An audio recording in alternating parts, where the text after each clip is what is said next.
naman daw sa may paborito, umabot na ng 30 kilos ang timbang. Mabigat pa sa kalahating sako ng bigas ang kanyang siksik na mga binti, kumpul-kumpol na mga braso at putok na pisngi. Pinanggigigilan. Marami kayo siya kusion tapos Para sa kanyang anak. Matulog si Ashley, musig hagop.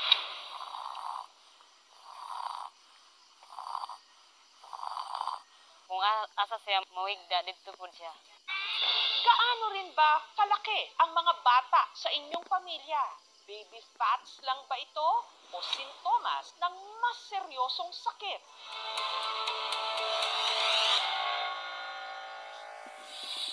Sa liblib na sityong ito ng San Fernando sa Bukidnon, kanyang hininga. Si fried chicken. Nagilak siya kay mga...